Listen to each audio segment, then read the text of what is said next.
From educators to authors, join us now on our new journey as podcasters. In our podcast, Author Talk with L&B, we will talk about our author journey and share our stories in order to help you share yours.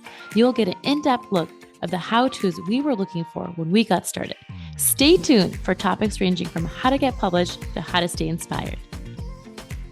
Hello, everyone. Welcome to Author Talk with L&B. This is where we want to get you to where you want to be. So last time we talked about steps to publishing. So we started off with the writing process, the illustration and design process, the publishing process, and up to now we then talked about the marketing process.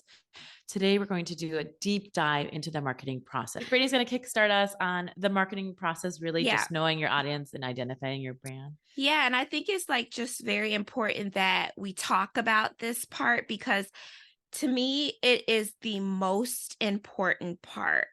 And for many authors, they know how to write, they have the creativity, they have the wherewithal to put their books together and everything. But then you get stuck when you're like, okay, how do I get this book out to the masses? Because a lot of it is us promoting our brand. And there are professionals out there that do this for a living. And we're just learning. We're just learning how to do it. It's just so important to know that there are many authors in the same boat, and there are a lot of different avenues that you can take to promote your book. And you're going to try some, and like Laura and I were talking about it earlier, you're going to try some and it's not going to work. And then you're going to try some things that are going to work. And you kind of have to just navigate through and figure out, okay, what's going to work for me? So the first thing that I think is really important is knowing your audience. For Laura and I, we are in the children's book community. And even within that, you have to know your audience. Mm-hmm. So you can't go to a school or to a library and say, oh, my book is for all children. I heard this saying that if your book is for everyone, it's for no one. Like, you have to know your specific audience. And like in the traditional publishing world, let me give you an example of that. They'll tell you if your book has this many words, it fits into this category, K through 2. If your book has this many words, or looking at the vocabulary, it fits in this category. So I talked about it before, but one thing that you can do is you can go to the library, look at children's books and see how they're categorized. What grade level are they categorized by, and things like that, so that you will write for your specific audience. Perhaps you're in the place where you're just like, well, I just wrote and I didn't really have a specific age group. Well, now I want to encourage you to go back, look at your book and say, okay, like I have one book that is specifically for K through 2, maybe like pre-K through 2, but it's not for the older kids. Why? Because there's a lot of pictures, there's less words, and so on and so forth. But then I have another book. It is a picture book, but it's for the older kids. Why? Because the message is different. So I think it's just important to know, who am I writing for? Do your research on that. Go to the library, online, Google, and figure out, okay, what age group am I writing for? Because it'll make your job a lot easier. You're not appealing to everybody. You're appealing to a group. Laura, do you have anything to add on that? Yeah, I just think that's a really good point to do that. I was really writing for the moms that are reading the same book over and over and over again.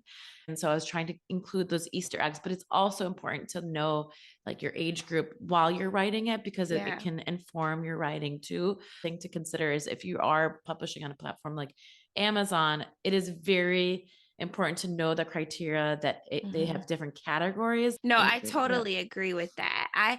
And you said two things that just really resonated with me and made me think about some things. One, you said that the categories, like for example, my books are for social emotional learning in the schools, like growth mindset, social emotional learning. So every book that I do will kind of encompass that, because I really want to get in schools in a bigger way. So I know that they love social emotional learning. That's what they do in school, and growth mindset. So my books kind of tailor to that. And also you said, yes, your books can be for other people. Like, for example, Laura, I feel the same way. Like a lot of moms And I never thought this because I was writing for a specific age group, but I noticed that a lot of moms come up to me and say, your book on fear, it really spoke to me. And I had tears in my eyes, like, yeah, I I love need to that. step out there and I need to do that.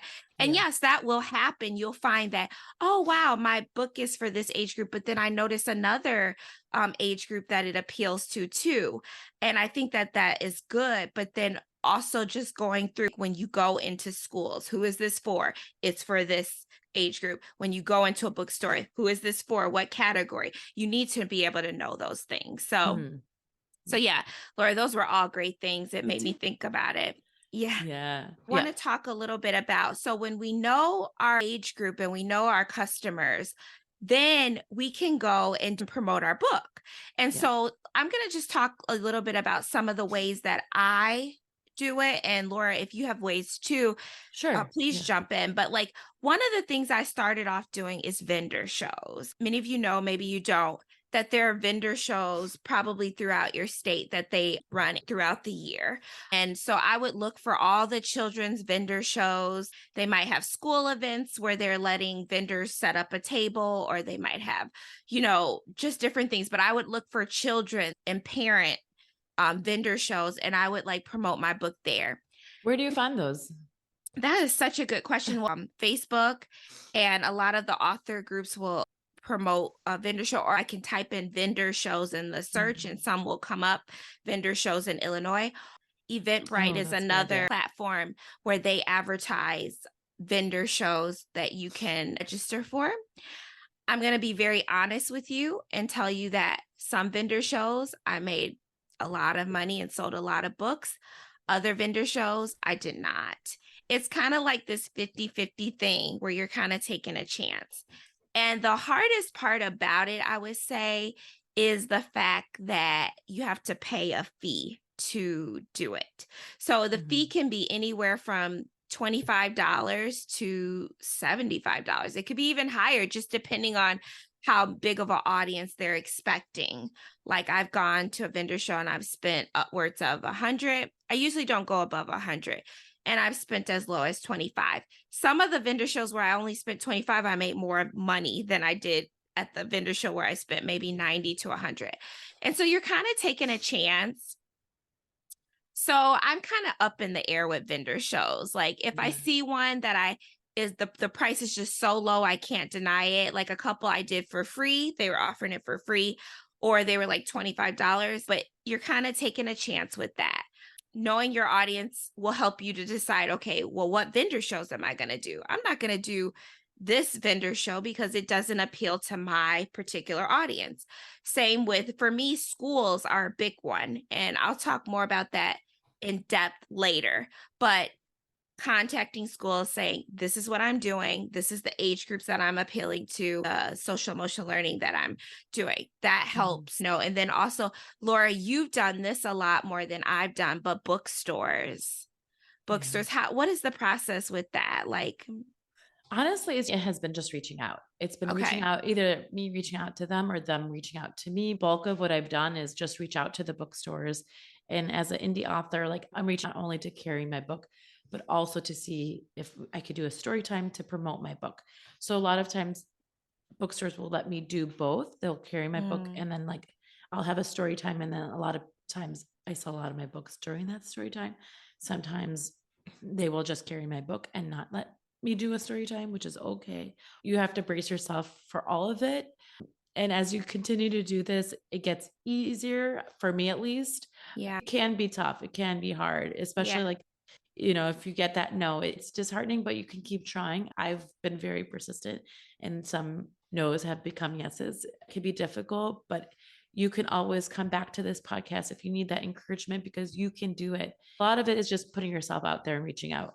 Yeah, I totally agree. And like we talked about this earlier. I think you said you're like, I just get discouraged. And I'm like, yeah, it's like every other day for me sometimes. Like Yeah. where it's like you identify your audience and you think like, oh, everybody's gonna be receptive. Like this is like it's like you're trying to sell yourself and let them know this is what you need. This is Oh what yeah. you need. It's like you have to make them believe. You have to make them Yeah. believe.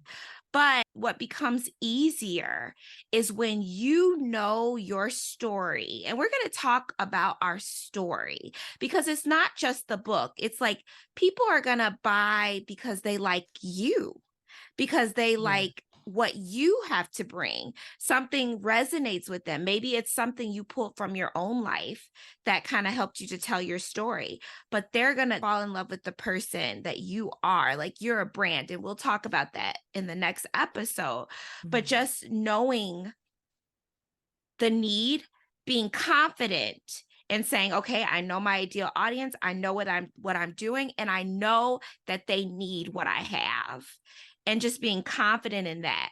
And then just your confidence alone is going to draw people to say, you know what? She's very like adamant about this. Maybe this is something I should look into or whatever. So I think it's just knowing your story, knowing your audience, identifying the categories that you're appealing to, and just really knowing what you're trying to do, you know? And so I think Mhm. that's important. Take it one step at a time. We believe in you. You Yes. got this. Yes. Yeah. Yes. And Sorry, Brittany. sometimes you do have to, I feel like that's like Yeah. self-talk. Like Yeah. You have to that's a be your part of own like, cheerleader. You could, and it's good to connect with other authors too throughout this yeah. process.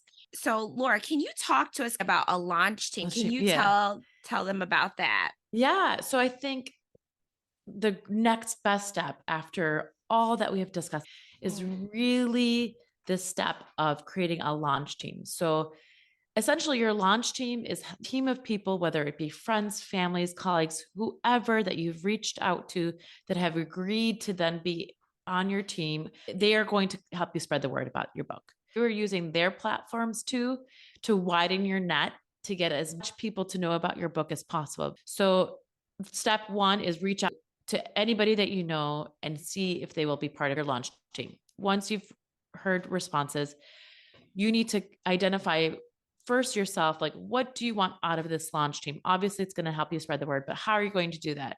Are you going to have them share through word of mouth, through mm, social media, through all of the above, and then drafting an email to your launch team to outline the expectations. So obviously I like, welcomed everybody to my launch team. I talked a little bit how important it was to me because my book was like a reflection of my love for my children. So it was very important to me. People were on board to help share this message to the world. And so showed my gratitude to them in that email. And then I went into like, okay, my expectations for this launch team is that I'm going to be reaching out to you weekly as we're getting book release.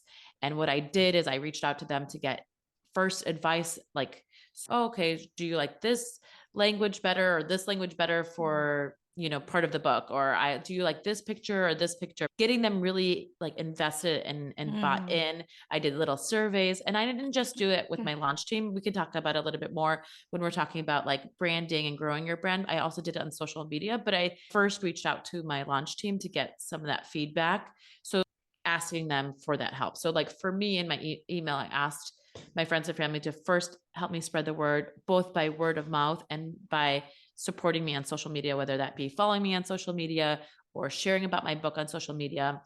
I know it's a lot to ask for people, but especially yeah. like as we get to the release date of your book, sharing as much as possible is very good to get that visibility. I also asked my launch team to write an honest review. And it wasn't just like my launch team, I asked them to ask other people to write an honest review. And they can't write an honest review unless they've read the book. So you have to be comfortable with maybe either like sharing it ahead of time, or what I also did was like I did like virtual readings of my book. We did a launch party, did a like a read aloud of my book. It was a virtual celebration. I had signed book giveaways. It was just really to hype up. Like we were in the final hour, but I had everybody like on my team like ready to just share.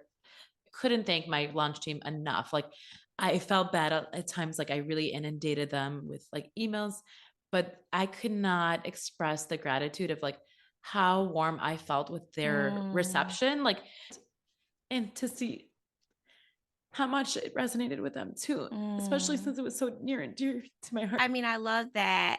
And I do agree with you, Laura. Like, you would be surprised how much your friends and family want to help you. I Yeah. had this, I didn't do the launch team with integrity quite like that, which is something, I probably should have done in the beginning. But let me tell you, when I tell you my friends and my family were so It's, supportive, yeah, I it's so mean, kind. just even buying like several books at a time. I think that everything that I invested into publishing, I made it back within the first month of just putting my book out there.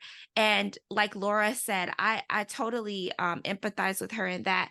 And I can really relate because it is very touching to see family come on board with you and say, you know what, we want to help you. We want to support you. It is a nerve-wracking thing because you are putting yourself out there. And I mean, it's like, do people really want to help me? But when you see that love being poured back into your life, it's just like, it is overwhelming. It is Yeah. overwhelming. It is your Yes. book baby. And I think for Brittany and I, like our book babies were very near and dear to our hearts Yeah. for our own separate reasons. But like with my book, I'm hoping that people feel the love, like the Yeah. love and gratitude that they're getting that joy. My tagline for our books publishing is embrace joy. Getting this team effort to share something that's so special is just beyond words. Wow. Yeah. That's so powerful. And first book will always be the baby because it's like, just like we poured our heart and our soul and everything, even from our past and things like that, pour it out into the book. It's important to us. And your first book is like, that's your baby. And it's like you're telling your story, however that looks. But I think essentially sometimes the most important because you know what it took, all the different components and how important it is. And you want it to be as important for others as well, for them to grasp the message. And so I think a launch team is like the best thing you could do is getting your friends and family to support you and even asking them to ask others to support you. I think that is the best thing you can do. So I definitely wanted you to tell Yeah. your story on Yeah. that because It's it's so hard. important. But important. It is hard. It is Yeah. hard to like ask other people for help in general, at least for Yeah. me. It For is me too. hard, but it is necessary because It's so necessary. instead of just one voice reaching out to the universe, you're having all these voices. So we hope that this podcast really just helped you to kind of just figure out, okay, so who is my audience? What do I do? Okay, so how do I get it out there? How do I spread the word? And our next podcast, we're going to talk about branding. And I think it's just so important to ask yourself, even before our next podcast, is like, okay, where do I see this book going? Like, what do I want? Am I investing all my time into it? Is this going to be like a full-time thing for me? Is it going to be a part-time thing because I have another job or career? What is this going to look like for you? And that will help you with like how you're going to brand it, how you're going to put it out there, how you're going to get the message out. But we're so excited about this process. As you can see, it is very near and dear to our hearts. And so we just want to pour that into you guys, and we hope that it helped. So we'll talk to you next time about growing your brand. Yeah, and thank you again for listening here you. with Author Talk with L&B, where dreams are unlocked. Thank you for joining us on Author Talk with L&B. We hope you found inspiration and valuable insights to guide you on your journey as an inspiring author. Remember, every great story starts with a single word. So keep writing, keep dreaming, and never stop believing in your voice. If you enjoyed today's episode, please subscribe, leave a review, and share it with fellow authors. Join us next time for more tips, interviews, and encouragement. Until then, keep turning your pages and crafting your narrative. Happy writing.